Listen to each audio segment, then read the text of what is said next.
মার্চের 9 তারিখ ছিল সোমবার, আর ঠিক তার এক সপ্তাহ আগের সোমবারে সবাই মিলে পুজো দিতে চলে গেছিল তারকেশ্বর।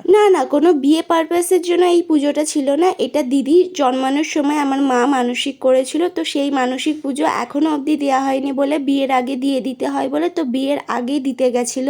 তো সোমবারে আগে রবিবার দিনকারে দিদির বাড়ি চলে গেছিলো মা আর দিদি, তারপরে সকাল সকাল উঠে শেওড়াফুলি থেকে ট্রেন চেঞ্জ করে এখানে তারকেশ্বর চলে গেছিলো সবাই মিলে। আমি আমার কাজের জন্য যেতে পারিনি, কিন্তু দিদিদেরকে বলেছিলাম ভিডিও করে পাঠাবি, তো আমার দিদি সমস্ত কিছু ভিডিও করে আমাকে পাঠিয়েছে। আর বিয়ের কয়েকদিন আগেই এটা পুজো দিতে যেতে হচ্ছে, কারণ আমাদের 1-2 মাস আগে যাওয়ার কথা ছিল, কিন্তু বিয়ের এত কাজ এত চাপ ছিল যে কারোর টাইম হচ্ছিল না, তো যাওয়া হয়নি। আর মানসিক পুজো যেহেতু ফেলে রাখতে নেই, তো বিয়ের আগে দিয়ে দিতে হয় বলে সেই ছোটবেলায় জন্মানোর সময় ওর মানসিক করা ছিল, সেটা এই বিয়ের আগে দেয়া হচ্ছে। আমার মতন আমার দিদিও কোনোদিন তারকেশ্বর যায়নি, এই মনে প্রথম গেল। ও তো তাও গেল, আমি তো তাও যেতে পারিনি কাজের জন্য। যাই হোক, ওরা গিয়ে ওখানে পুজো টুজো ভালোভাবে দিয়ে দিয়েছিল, যেহেতু সোমবার ছিল তাই বাবার মাথায় ওরা জল ঢালতে পারেনি, কারণ সোমবারে জল ঢালতে দেয় না। তো এখানে ওরা দুধ পুকুরে চলে গেছিল। আর দুধ পুকুর মানেই ছোটবেলা থেকে আমার ধারণা একটাই ছিল যে দুধের মতন সাদা কিছু হবে হয়তো, কিন্তু এটা তো পুরোই নর্মাল ছিল। এখানে দিদি ভিডিও করছিল বলে মা ওর মাথায় জলটা ছিটিয়ে দিল।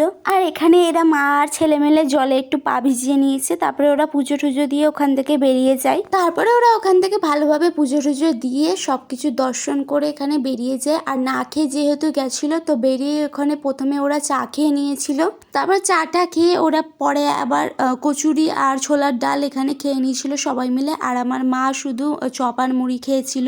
আর সব থেকে মজার ব্যাপার কি জানো তো, এই ভিডিওটা বিয়ের ঠিক 1 সপ্তাহ আগের, আর আমি এখন এডিট করে যখন ভয়েস ওভার দিচ্ছি, এখন বিয়ে ঠিয়ে মিটে গিয়ে ঠিক 1 সপ্তাহ পরে গিয়ে আমি ভয়েস ওভারটা দিচ্ছি। বিয়ে আর পুজো আস্তে আস্তে ব্যাপারটাই ভালো লাগে, সমস্ত কিছু রেডি করা তোড়জোড় করা, এতেই বেশি সব থেকে আনন্দ হয়, এলেই হুশ করে চলে যায়। তো বাবু এখানে তিলকও কেটেছিল, সেটার মনে ক্লিপ নেওয়া হয়নি। যাই হোক, তো এখানে খাওয়া দাওয়া করে ওরা বাড়ির দিকে চলে আসে। আজকের মতন একটু টাটা।